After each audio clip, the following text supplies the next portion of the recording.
অনেকগুলো হতে পারে, প্রয়োজন মোতাবেক মসজিদ একাধিক হতে পারে, কোনো অসুবিধা নেই। কিন্তু বাবরি নাম ব্যবহার করার ক্ষেত্রে কিছু মানুষের আপত্তি আছে। এইটা একটা পরবর্তীকালে উনি রাজনৈতিক দল ঘোষণা করলেন, এতে তো সব মানুষই জানে যে এটা একটা রাজনৈতিক চমক ছাড়া আর কিছু নয়। বাবরি মসজিদ, বাবরি মসজিদের নামটাকে ব্যবহার করা, বাবর তৈরি করেছিলেন বাবরি মসজিদ, উনি তৈরি করছেন, উনি হুমায়ুন মন্দির করতে পারতেন বা অন্য কোনো নামে করতে পারতেন। এটা আমি ব্যক্তিগতভাবে মনে করি এটা একটা চমক ছাড়া আর কিছু নয়। তো 100 বার, সে তো সবাই জানে। এবং মুসলিম ভোট এক করতে গিয়ে হিন্দু ভোট এক হয়ে যাচ্ছে, তাতে বিজেপির সুবিধে হবে, এটা তো একটা সাধারণ জ্ঞান থেকে এটা বোঝা যায়। এই জন্য সেটা আমাদের পক্ষে মঙ্গলকর নয়, জাতির পক্ষে, মানে জনগণের পক্ষে বা ভারতবাসীর পক্ষে সেটা মঙ্গলকর নয়। সব সব দল, কোনো ধর্মভিত্তিক দল সেটা মানুষের কল্যাণকর হতে পারে না। ধর্মীয় ভাবাবেগকে ব্যবহার করে দুই একটা সিট পাওয়া আর দেশের উন্নয়ন করা এক নয়। জনতার উন্নয়ন পার্টি যেটা উনি বলছেন, এতদিন ধরে উনি একসময় ছিলেন কংগ্রেসে, পরবর্তীকালে বিজেপি, তৃণমূল, এখন আবার নিজে দল খুলেছেন। কতটা উন্নয়ন করতে পেরেছেন সেই খতিয়ানটা উনি আগে দিন। কথা হচ্ছে যে কোনো একটা দল, উনি 5টা সিট পেলেন, আমি তর্কের খাতিরে ধরলাম, তা 5টা সিট পেয়ে দেশের সমস্ত উন্নয়ন করে ফেলবেন এটা আমি মনে করি না। কারণ উন্নয়ন করতে গেলে দেশের, মানে রাজ্যের শাসন ক্ষমতায় যেতে হয়, সরকারে যেতে হয়। আর সরকারে গিয়ে শুধু গেলেই হবে না, সেখানে তার সদিচ্ছা থাকা দরকার। কতটা সদিচ্ছা ওনার আছে না আছে, এটা একটা চমক দিয়ে অনেক টাকা পয়সা ইনকাম হলো, কতটা কি হবে না হবে এটা নিয়ে আমি খুব বেশি আশাবাদী নই। সরকার পড়ে যাওয়ার সম্ভাবনা থাকলেও থাকতে পারে, কারণ তৃণমূল দল থেকে ইতিমধ্যে বিজেপি তার সাম্প্রদায়িক মনোভাব, যত মুসলিম সাম্প্রদায়িক, মানে মুসলিম সম্প্রদায় ঐক্যবদ্ধ হচ্ছে, হিন্দু সম্প্রদায় অন্য দিক থেকে ঐক্যবদ্ধ হচ্ছে, আর তাতে বিজেপির লাভ হচ্ছে, এটা একটা সাধারণ ধারণা। আর সেই সাথে সাথে তৃণমূল যে মুসলমান ভোট দিয়ে এতদিন ধরে ক্ষমতা টিকিয়ে রাখিয়েছিলেন বিজেপির জুজু দেখিয়ে, সেটাও এবার আর কার্যকরী ততটা হবে না, কারণ তৃণমূলের থেকে মুসলিম ভোট দ্রুত কমে যাচ্ছে। আর মুসলিম ভোট অনেকটা একত্রিত হচ্ছে। এই একত্রিত হওয়া মানে তৃণমূল থেকে ভোট কমে যাওয়া, এবং সেক্ষেত্রে সরকার পড়ে যাওয়ার সম্ভাবনা থাকছে। এটা বিজেপি, তাদের ঘোষিত নীতি হচ্ছে সমস্ত মুসলমানরা একদিকে যাক আর হিন্দুরা আমার দিকে আসুক। তার মানে বেশি দিন, যেহেতু সংখ্যাগুরু হিন্দু সম্প্রদায় যদি বেশি মানুষকে একত্রিত করতে পারে, বিজেপি ক্ষমতায় টিকে থাকতে পারবে বেশি দিন। এটা তাদের মানে ঘোষিত নীতি, এবং তারা চায় মুসলমানরা তারা একটা ঐক্যবদ্ধ হোক, আর সেই সাথে সাথে বিজেপি ঐক্যবদ্ধ হোক। সব হিন্দু মানে সব বিজেপি এমন নয়। তা যদি হতো, ওখানে রাম মন্দির তৈরি করে অযোধ্যাতে ওনারা জিতে যেতে পারতেন। উত্তরপ্রদেশে যে রেজাল্ট হয়েছে তাতে প্রমাণ হয়ে গেল যে সব হিন্দু কিন্তু বিজেপি করে না, সব হিন্দু মানুষ সাম্প্রদায়িকতা পছন্দ করে না, আবার সব মুসলমান মুসলিম সংগঠনের দিকে থাকবে এমনটাও আমি মনে করি না। তবে সাময়িকভাবে একটা আবেগ তৈরি হয়েছে বাবরি মসজিদকে কেন্দ্র করে, একটা মুসলিম ঐক্য তৈরি হচ্ছে, সেটা অন্যদিকে বিজেপির সুবিধা হচ্ছে হিন্দু সম্প্রদায়কে ঐক্যবদ্ধ করার।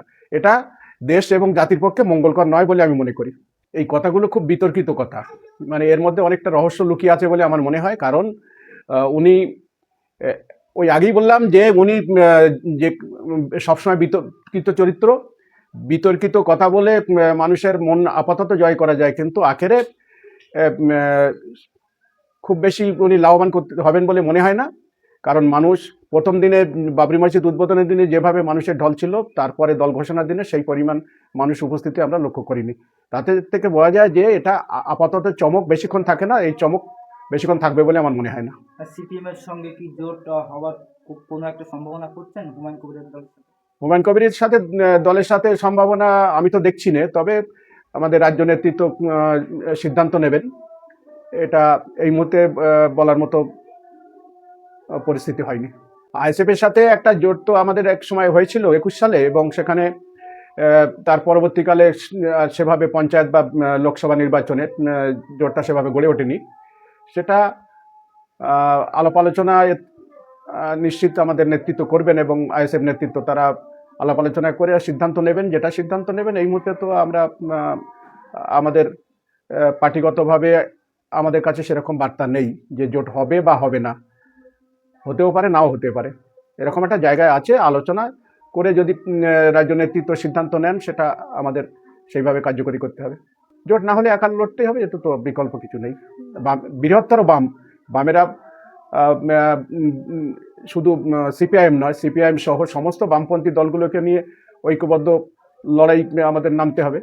বামেরা শুধু ভোটে জেতার জন্য তো লড়াই করে না, লড়াই করে মানুষের রুজি রুটি থেকে শুরু করে যত অন্যায় অত্যাচারের বিরুদ্ধে বামেরা সবসময় পথে থাকে, এখনো পথে আছে। মানুষের সমর্থন অনেকটাই পাওয়া যাচ্ছে এবং বিজেপি থেকে মানুষ বিতশ্রদ্ধ, তৃণমূল থেকে মানুষ বিতশ্রদ্ধ, এইরকম একটা অবস্থায় বামেদের প্রতি মানুষের আকর্ষণ বাড়ছে বলে আমি মনে করছি। সেটা নির্বাচনে মানুষ যদি মনে করে বামপন্থীদের আবার ফিরিয়ে আনা দরকার, নিশ্চিতভাবে তারা সেই মতো তাদের ভোটাধিকার প্রয়োগের মাধ্যমে বামপন্থীদের একটা জায়গা নিয়ে আসবে অবশ্যই। কারণ মুসলিম ভোট, নওশাদ সিদ্দিকী সাহেবের যে আইএসএফ দল, এই দলে 21 সালেও আমরা দেখেছি মুসলিম মেজরিটি বুথগুলোতে একেবারে ঢল নেমেছে, এমনকি তৃণমূলের লোকেরাও ভোট দিয়েছে নওশাদ সাহেবকে। আবার অন্যদিকে হিন্দু মেজরিটি বুথগুলোতে সেইভাবে নওশাদ সিদ্দিকী সাহেব ভোট পাননি। সুতরাং মুসলিম ভোটেই মূলত নওশাদ সিদ্দিকী জয়লাভ করেছিলেন। সেই ভোটে যদি হুমায়ুন কবির কিছু অংশ ভাগ বসান, তাহলে নওশাদ সিদ্দিকী সাহেবের কিছুটা বেগ পেতে হবে, এটা তো সোজা কথা। সেটা এই মুহূর্তে বলা সম্ভব নয়, কিন্তু নওশাদ সাহেবের সাথে একটা মুসলিম সম্প্রদায়ের একটা ভালো আবেগ এখনো পর্যন্ত রয়েছে ভাঙড়ে, আমরা যতটুকু জানি। এবং সেই সাথে সাথে তৃণমূলের প্রতি মানুষের ক্ষোভ বাড়ছে।